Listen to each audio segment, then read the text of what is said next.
ये विद्यार्थियों, हम बात कर रहे थे विश्व की कुछ पर्यावरणीय समस्याएं हैं और उन समस्याओं के समाधान हेतु क्या उपाय किए जा रहे हैं। विश्व स्तर पर कौन कौन सी एजेंसियां हैं कौन कौन से संगठन हैं उन समस्याओं के समाधान हेतु। और इसी क्रम में आज हम बात करेंगे एक महत्वपूर्ण टॉपिक पर्यावरण को लेकर। और आज आपको पता है 5 जून है और 5 जून विश्व पर्यावरण दिवस है। आज हम बात करेंगे ग्रीन हाउस इफेक्ट, या ये कह दें ग्लोबल वार्मिंग या वैश्विक तापन या जलवायु परिवर्तन। देखिए, सारी एक ही बातें हैं, सबका अर्थ एक ही है। कुल मिला के बात यह है कि इस धरती का जो एवरेज तापमान है वो 14 से 15 डिग्री सेंटीग्रेड माना जाता है। और विभिन्न प्रकार की औद्योगिक इकाइयाँ,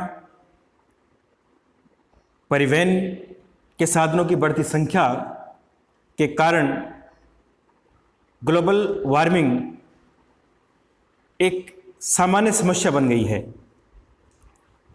देखिए, सामान्य अर्थों में इस ग्लोबल वार्मिंग का अर्थ क्या है या ग्रीन हाउस प्रभाव क्या है, इसकी हम बात करेंगे। देखिए, सामान्य अर्थ में ग्लोबल वार्मिंग पृथ्वी के औसत तापमान में वृद्धि से है। और जब पृथ्वी का औसत तापमान बढ़ गया तो निश्चित रूप से कई पर्यावरणीय समस्या उत्पन्न हो गई।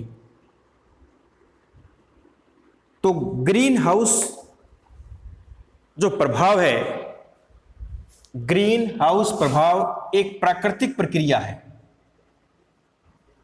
कैसी प्रक्रिया है? प्राकृतिक प्रक्रिया, ये नेचुरल प्रोसेस है। तो प्राकृतिक प्रक्रिया जिसके द्वारा पृथ्वी के वातावरण में उपस्थित carbon dioxide, nitrogen oxide, sulphur oxide, methane जैसी गैसों की वजह से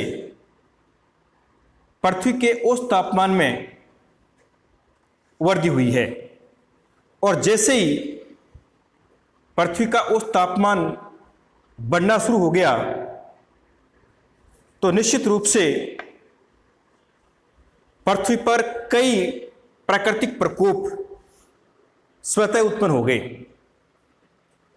जब पर्यावरण प्रदूषित होता है तो निश्चित रूप से कई पर्यावरण को लेकर समस्याएं स्वतः उत्पन्न हो जाती हैं। तो जिन प्रदेशों में आज से 50-60 वर्ष पहले अच्छी वर्षा होती थी, वहाँ सूखा और अकाल की स्थिति है। और जिन प्रदेशों में मैदान उपजाऊ थे वो क्षेत्र बंजर भूमि के रूप में परिवर्तित हो गया। और जो मैदानी क्षेत्र आज मरुस्थल के रूप में भी उभरकर सामने आए हैं। तो जहां उपजाऊ भूमि वहां बंजर भूमि बन गई और जहां बंजर भूमि थी वहां मरुस्थल बन गया। तो ये जो परिवर्तन हमें देखने को मिला, ये परिवर्तन मनुष्य ने जो अपने स्वार्थ के लिए क्रियाकलाप किए, उन क्रियाकलापों का दुष्परिणाम हमें भुगतना पड़ा। तो देखिए, पृथ्वी के तापमान के बढ़ने से ग्रीन हाउस प्रभाव एक ऐसी प्रक्रिया हो गई जिसके अंतर्गत सूर्य से आने वाले तापमान को पृथ्वी पर रोक लिया जाता है, लेकिन उस तापमान का वायुमंडल में वापस निष्कासन नहीं हो पाता है। और जब वापस निष्कासित नहीं होता है और इस प्रकार पृथ्वी के जो सरफेस का तापमान है वो तापमान बढ़ जाता है। तो एक बार इस बात को एक डायग्राम से समझेंगे। देखिए, ये मान लेते हैं कि पृथ्वी का सरफेस है और इस पृथ्वी के सरफेस पर इस रूप में हम बात करेंगे और सूर्य से जो आने वाली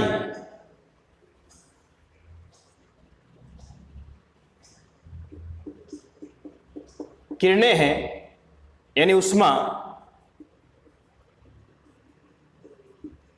इस धरती के तापमान को बढ़ाती रहती है और कुछ तापमान की जो किरणें हैं वापस लौट जाती हैं और कुछ इस वायुमंडलीय तापमान को बढ़ाने में सहयोग करती है। तो इस पृथ्वी के तापमान में वृद्धि के लिए जो महत्वपूर्ण गैसें हैं उसमें सबसे महत्वपूर्ण CO2 है, यानी कार्बन डाइऑक्साइड गैस वायुमंडलीय तापमान में पहली गैस है। इसके अलावा मीथेन भी वायुमंडलीय तापमान को बढ़ाती हैं। इसके अलावा carbon monoxide, nitrous oxide, CFC और ओजोन, ये गैसें वायुमंडलीय तापमान को बढ़ा देती है और परिणाम होता है ग्लोबल वार्मिंग। अब इस ग्लोबल वार्मिंग की अवधारणा की मैं बात करूं तो सबसे पहले इस ग्लोबल वार्मिंग की धारणा को 1824 में एक विद्वान, और उस विद्वान का नाम जोसेफ फोरियर, तो 1824 में जोसेफ फोरियर ने इस कंसेप्ट को बताया था कि सूर्य से आने वाले तापमान और उस तापमान की वजह से धरती गर्म होती है और कुछ तापन वायुमंडल में वापस चला जाता है, लेकिन एक परत बन गई इन गैसों की जिनमें विशेष तौर से carbon dioxide gas, methane, ozone, chlorofluorocarbon, इनकी एक परत बन जाने से जो वापस ताप जाता था वायुमंडल में, वो ताप वापस वायुमंडल में न जाकर के इस धरती पर ही विद्यमान है। और इसका परिणाम ये है कि जो टेम्परेचर इस धरती का 14 डिग्री से 15 डिग्री सेंटीग्रेड एवरेज था, वो तापमान 20 से 22 डिग्री, और ये कहें कि इस तापमान की वृद्धि से परिणाम क्या निकले। देखिए, जब तापमान बढ़ता है तो निश्चित रूप से इस धरती पर रहने वाले प्राणियों के लिए कई समस्याओं का सामना करना पड़ता है, और उन समस्याओं में चाहे वो अकाल की स्थिति है, चाहे जलवायु परिवर्तन को लेकर बाढ़ की स्थिति, और चाहे अन्य कोई प्राकृतिक प्रकोप, उनकी वजह से बहुत सारे परिणाम हमें भुगतने पड़ रहे हैं। तो प्रश्न ये बनता है कि ग्रीन हाउस प्रभाव क्या है, ग्रीन हाउस प्रभाव के कारण बताइए। अब इस ग्रीन हाउस प्रभाव के दुष्परिणाम क्या निकले हैं और ग्रीन हाउस प्रभाव के दुष्प्रभाव को रोकने के लिए हमें कौन से समाधान, कौन से उपाय किए जाने चाहिए। तो ये अपना मेन टॉपिक है। तो हम पहले बात करेंगे कि इस ग्रीन हाउस प्रभाव के कारण क्या हैं। ये ग्रीन हाउस प्रभाव क्यों होता है, तो सबसे पहले मैं बात करूंगा ग्रीन हाउस प्रभाव के कारणों की। देखिए, ग्रीन हाउस प्रभाव के कारणों में बात करूं मैं, तो पहला जो कारण है वो ये है कि उद्योगों में कोयला और पेट्रोल का जलना। उद्योगों में कोयला और पेट्रोल का जलना, यानी उद्योगों में काफी मात्रा में कोयला और पेट्रोल जलता है। जब कोयला और पेट्रोल जलता है तो निश्चित रूप से कार्बन डाइऑक्साइड गैस भी निकलती है, कार्बन मोनोऑक्साइड भी निकलती है, सल्फर भी निकलती हैं और कई जहरीली गैसें निकलती हैं, और परिणाम ये होता है कि वायुमंडल में फैल जाता है और पर्यावरण को प्रदूषित करता है। दूसरा ये कि आज बढ़ती जनसंख्या के कारण हमें अधिक आवास की आवश्यकता पड़ती है, और आवास की नहीं, एक व्यक्ति को सामान्य जिंदगी जीने के लिए विभिन्न प्रकार की आवश्यकताओं की पूर्ति के लिए कई पर्यावरणीय मुद्दों से होकर गुजरना पड़ता है। और जब जनसंख्या बढ़ती है तो निश्चित रूप से वनों का भी विनाश होता है। तो वनों के विनाश से भी वायुमंडल में कार्बन डाइऑक्साइड गैस का बढ़ना। तो दूसरा है वनों का विनाश और CO2 का बढ़ना, यानी जब वनों की संख्या कम हो जाएगी, इस धरती पर वन कम हो जाएंगे, तो वायुमंडल में कार्बन डाइऑक्साइड गैस की मात्रा बढ़ जाएगी। तीसरा यह है कि लकड़ी को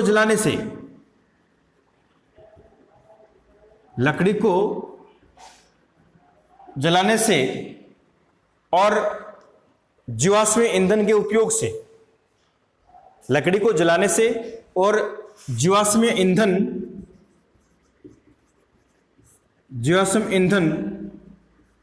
के उपयोग से भी CO2 में वृद्धि होती है। और इसके अलावा अगर बात करूं मैं, तो रेफ्रिजरेटर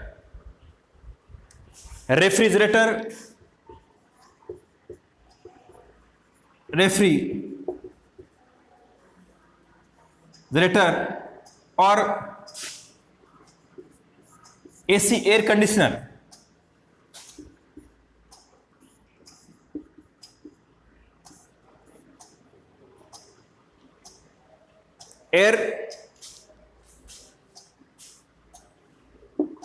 कंडीशनर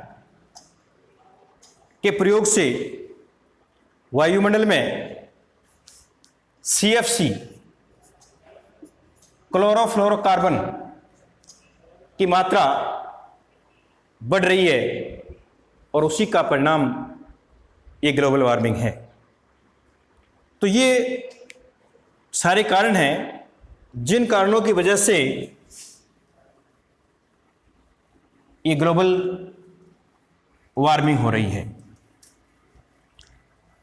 अब इस ग्लोबल वार्मिंग के लिए जो दोषी गैसें हैं या कौन कौन सी गैसें हैं जिनकी वजह से ये ग्लोबल वार्मिंग हो रहा है,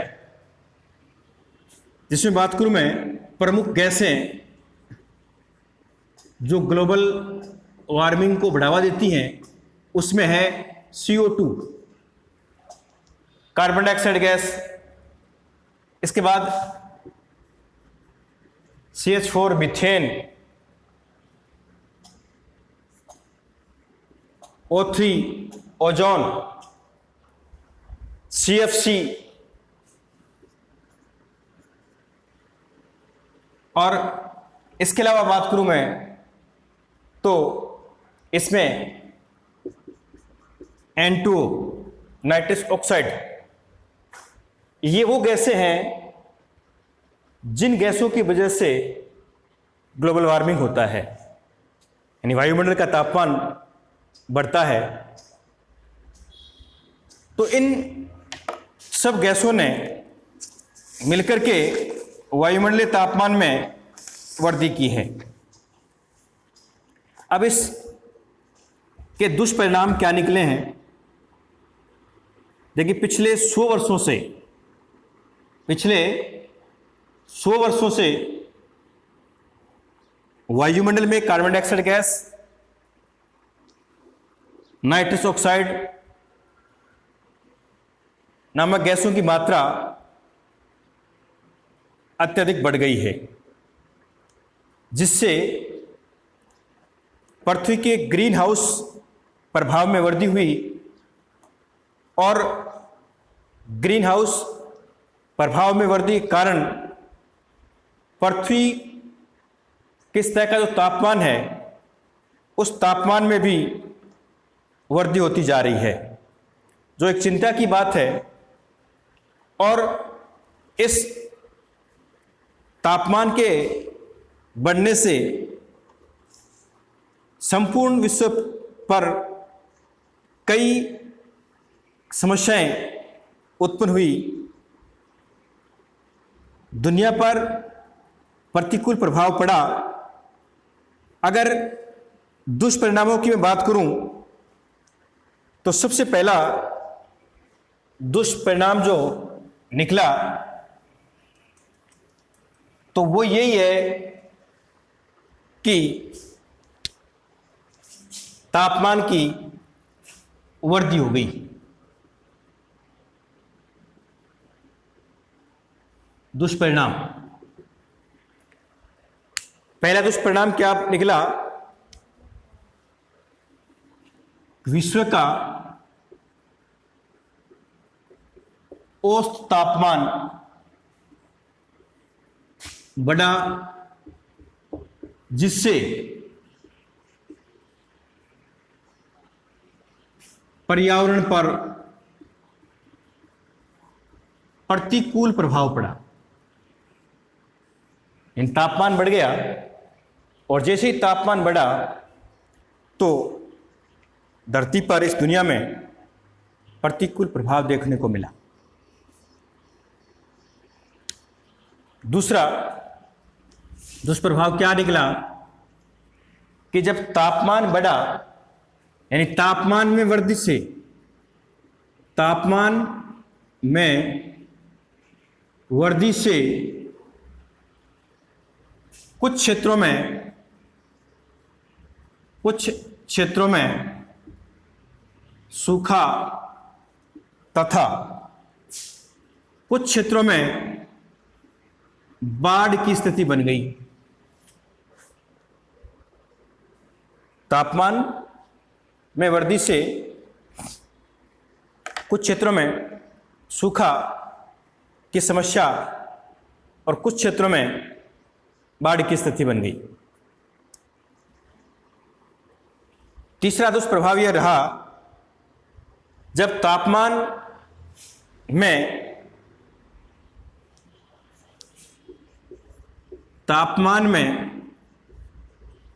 0.5 डिग्री सेंटीग्रेड से 1.5 डिग्री सेंटीग्रेड की वृद्धि हुई, यानी लगभग 1.5 डिग्री सेंटीग्रेड तापमान पूरी धरती का औसत रूप से बढ़ गया। तो जब ये तापमान में बढ़ोतरी हुई 1 से 1.5 सेंटीग्रेड तक, तो जो हिमाच्छादित क्षेत्र थे, जो ग्लेशियर विशाल हिमनद वाले क्षेत्र, तो वो हिमनद क्षेत्रों की जो बर्फ थी, जैसे मान लें कि ये कोई ग्लेशियर क्षेत्र है, तो इनकी जो बर्फ है वो तापमान के बढ़ने से बर्फ तेज गति से बढ़ने लग गई,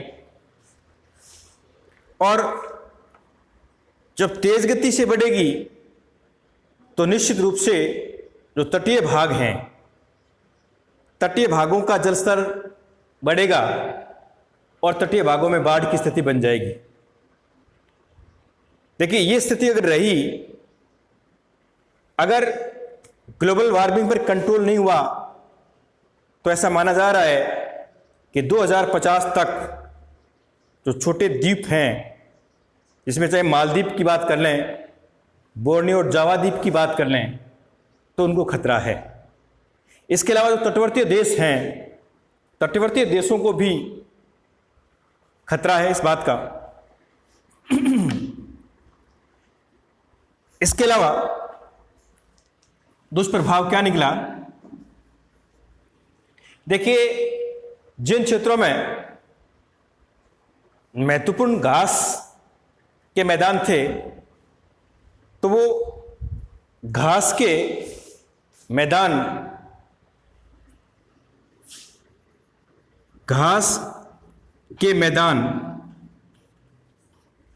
जो हरे भरे मैदान थे, वो मैदान, और विशेष तौर से अफ्रीका महाद्वीप में मरुस्थल के रूप में परिवर्तित हो गए। जो हरे भरे घास थे, इस ग्लोबल वार्मिंग की वजह से दुष्परिणाम यह निकला कि वो डेजर्ट के रूप में परिवर्तित हो गए। इसके अलावा कई कीट जनित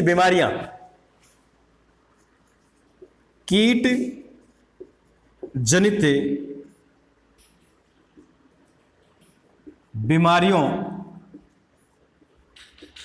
की उत्पत्ति हो गई, जिसमें विशेष तौर से मलेरिया। तो ये बीमारी भी इसी ग्लोबल वार्मिंग का एक दुष्परिणाम है। और इसके अलावा अगर संपूर्ण विश्व पर नजर डालें, तो संपूर्ण विश्व पर कुछ जीवों की ऐसी प्रजातियां जिनकी संख्या प्राय कम थी, और तापमान में वृद्धि से विश्व की लगभग 80% प्रजातियां, उन प्रजातियों पर प्रतिकूल प्रभाव पड़ा। इनमें से कुछ प्रजातियां इस वायुमंडल से प्राय लुप्त हो गई, और कुछ लुप्त होने के कगार पर।